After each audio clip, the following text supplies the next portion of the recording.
El sur de Italia es otro ejemplo, que son pueblos depauperizados y en donde el nivel de vida de estos pueblos nada tiene que envidiar, ni nada tiene que ser comparativo con la vida de los países explotados de Latinoamérica. Entonces, tenemos que también entender que tanto los pueblos europeos de los países capitalistas, como el mismo pueblo de Estados Unidos y como los mismos pueblos latinoamericanos, estamos siendo timados, estamos siendo engañados, estamos siendo defraudados y robados a gran escala por esas mafias del poder que están incrustadas en los grandes aparatos de gobierno de los países europeos. Y desde luego ocurre lo mismo en México, y el gobierno de México no es más que un socio de todos estos gobiernos que se dedican a la pillería. La prueba, cómo los gobiernos desde Miguel de la Madrid cumplidamente se dedican a rendir cuentas, a tramar y a planificar el saqueo de las naciones, en este caso el saqueo de México, yendo a reuniones periódicas que ellos les llaman globales en todos estos países. Hace unos días en la PEC, en la llamada APEC, países capitalistas del Asia, días antes vimos cómo vino aquí una reina, la reina de Holanda, y Felipe Calderón le abre las puertas de la riqueza mexicana a estos empresarios holandeses que se caracterizan por ser de los grupos más pillos del capitalismo internacional. Por eso es que en la acción del neoliberalismo se confrontan principalmente esas dos fuerzas, esas fuerzas imperiales del capitalismo, que no reparan en mientes para apoderarse de las riquezas de las naciones. Y la prueba la estamos viendo recientemente en México con los conflictos en las grandes empresas mineras, que son de las más ricas del mundo, de las que siguen produciendo más oro y plata como en toda la época de la colonia. Son de las grandes empresas que se cotizan en las grandes bolsas del mundo, porque son de las más ricas del planeta. Y este capitalismo, este imperialismo, este colonialismo sigue vigente en México.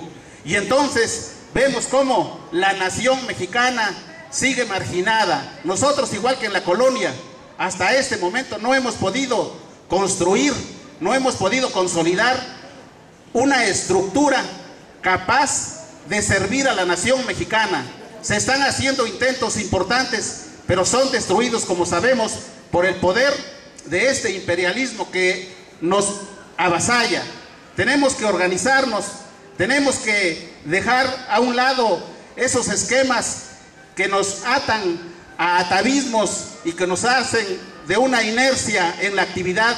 Tenemos que actuar con inteligencia, con valor, para poder organizar y construir fuerzas que nos lleven a rescatar a la nación. No es posible que por un decreto, un simple decreto de una página, una mezquina página, un presidente que es títere de los imperialistas, es títere del extranjero, decrete la desaparición de una gran empresa nacional. Ni siquiera ya se acomiden a respetar las formas. Tenemos un régimen de derecho que se dice que es de los más avanzados del mundo, un régimen que otorga garantías, el debido proceso previo, el debido proceso legal, el debido proceso judicial, para que se agoten las primeras y más elementales instancias y poder afectar a cualquier interesado. Y aquí en México ya no se están respetando las formas. Este presidente que tenemos, le basta con tener un vasto aparato de propaganda, con tener las calles, las plazas públicas y las grandes avenidas mexicanas llenas con miles y miles de policías y de soldados que los está pagando el pueblo. Acabamos de ver en el reciente presupuesto que acaba de ser aprobado cómo las entidades del gobierno federal, ese monstruo, ese hipócrita monstruo que todos los días vierte puras mentiras para engañarnos, para decir que sigue trabajando para nosotros, es el que se lleva la gran tajada del pastel y el que nos está sangrando como un vampiro pernicioso. Nosotros no podemos seguir permitiendo esto, señores. De todo esto se vale el sistema, pero este sistema tendrá que caer como un castillo de naipes, porque está sostenido sobre alfileres, señores. No es posible que un régimen tan injusto, tan desproporcionadamente enriquecido se siga valiendo de esta situación, y nosotros tenemos que perder el miedo, tenemos que dejar a un lado los atavismos para decir ya basta. Están saliendo en estos días ya inserciones en volantes en la prensa para que este señor que ocupa la presidencia se retire de la presidencia. El pueblo de México, la nación mexicana, es el titular de la soberanía. Soberanía es el poder del pueblo. Todo gobierno dimana y se instituye en beneficio del pueblo, y el pueblo es el que manda en todo tiempo. No necesitamos elecciones, no necesitamos ninguna formalidad proveniente de estas gentes, porque la soberanía radica en el pueblo.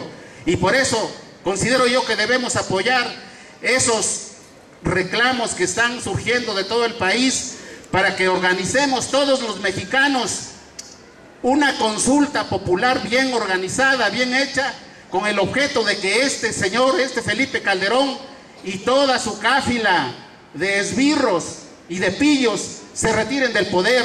Ellos, un gobierno tan nefasto, tan ladrón, tan inepto, no puede tener el pastel puesto durante un larguísimo periodo de 6 años.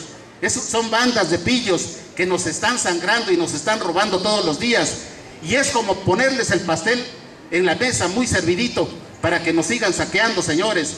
Este poder tiene que cambiar, el periodo presidencial tiene que ser acortado, es demasiado largo. Con 3 años de saqueo nos sobran y nos bastan, y tenemos que establecer controles estrictos para que ya no se siga saqueando a la nación. Tendrá que desaparecer ese Senado de inútiles, ese Senado de la República, que son una pandilla de buitres. Es una pandilla que todos los días se está enriqueciendo con los sueldos más grandiosos que jamás pueda nadie imaginar. Lo mismo ocurre con esa Suprema Corte de Justicia, que es una Suprema Corte de inútiles. Esa Suprema Corte que solamente está para sancionar y dar visos de legalidad a las pillerías del régimen. Entonces tenemos que organizarnos e incluso hacer desaparecer ese costosísimo aparato que son los partidos políticos. Son los que se llevan los sueldos más altos, y en cambio el pueblo vive en una triste pobreza. Por eso es que tenemos que organizarnos para cambiar este estado de cosas.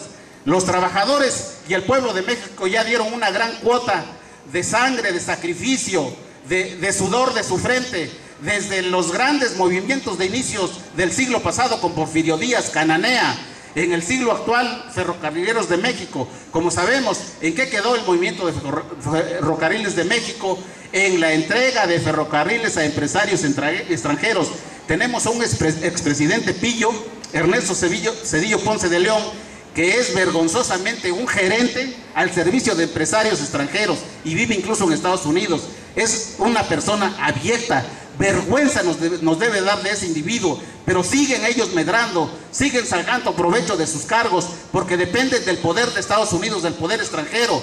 Y nosotros, pues, tenemos que condenar estas políticas de saqueo, este atraco en contra de la Compañía de Luz y Fuerza del Centro y su patriótico sindicato, que nació hace casi 100 años, que es uno de los sindicatos más combativos y más nacionalistas y mexicanistas que hemos tenido.